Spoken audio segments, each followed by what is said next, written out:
Hi guys, welcome back to another video. Today we'll be talking about how to install your wires to the back of your car to install subwoofers. Welcome to another video of Alpha X.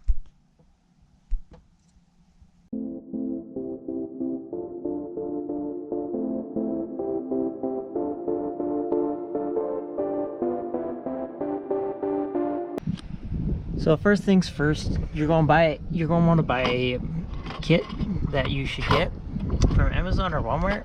I got my battery packs, my power cables from Amazon.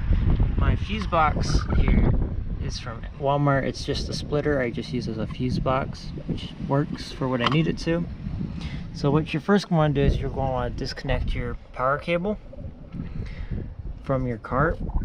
Once this is all unplugged, you first want to take your power cable and you want to feed it back there through that little hole, as you can see, which on most cars you will find is a rubber seal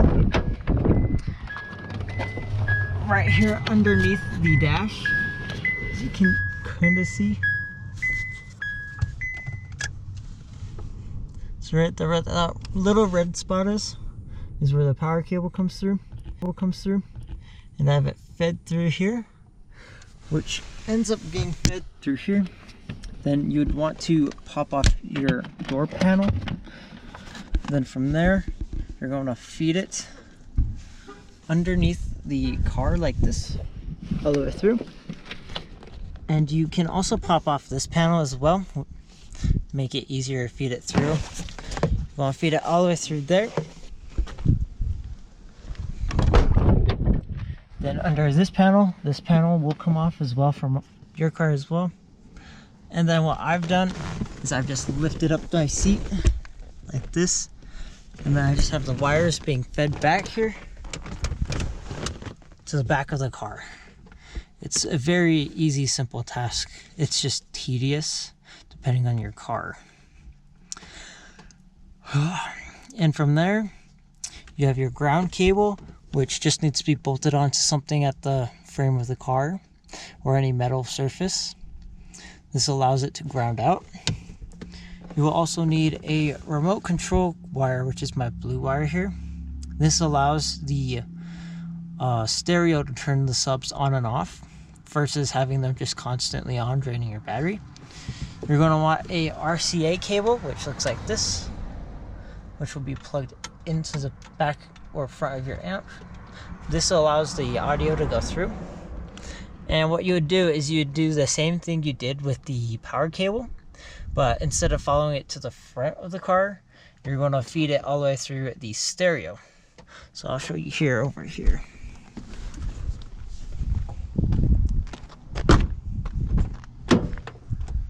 So for my car, I have it fed up right there, and it just feeds along into the back of the stereo. For my stereo, I have an aftermarket stereo versus a stock stereo.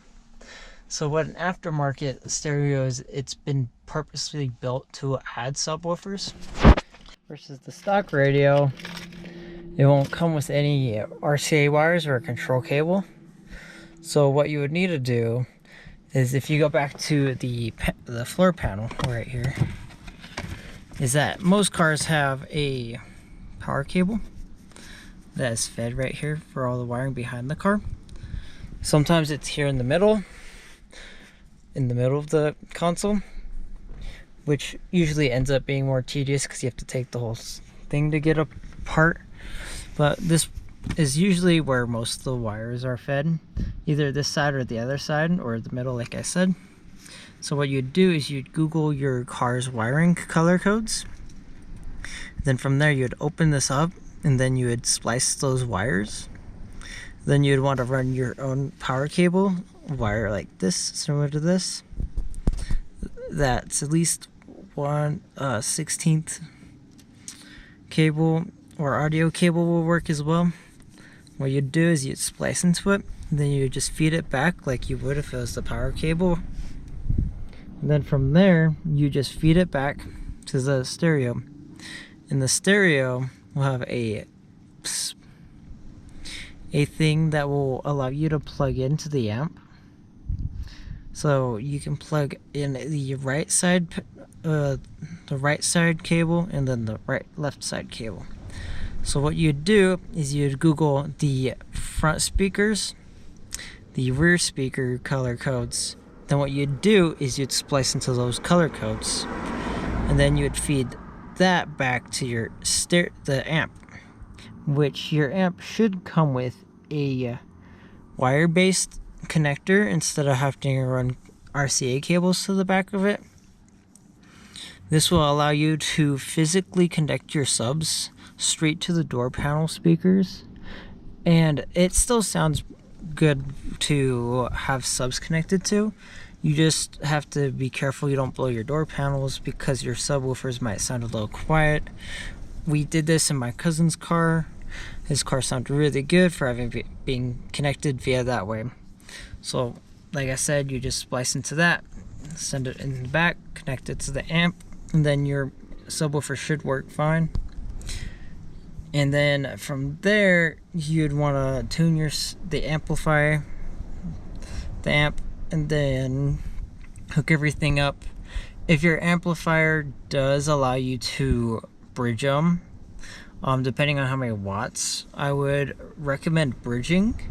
But in the past, for me personally, and for my cousin's car, every time we've bridged it, it's caused the fuse that's running the power cable to basically burn up and cook itself from the inside out, because what's happening is the amp is getting too hot, which is causing the power cable to get too hot, which ends up blowing the fuse in the front of the car. So if it can bridge, you can. I would just recommend doing one. But if not, I would find a amp that comes with a 4-way channel. That way you're not pulling so much stress on your amp, and you're not pulling so much stress on the power cable. This way you can have your speakers play all day without overheating, power protection, and making sure. Another thing to keep it from overheating is don't have the bass up too loud, because what ends up happening is you're causing the amp to pull more power than it needs to, and from this it causes the amp to overheat again, causing it to go into power saving, which could also pull power from the power cable, causing the power cable to overheat and blowing the fuse again. And if you guys would like more about that video, just like, subscribe, comment, and I'll see you guys in the next video. I hope you guys like this. See you guys in the next one.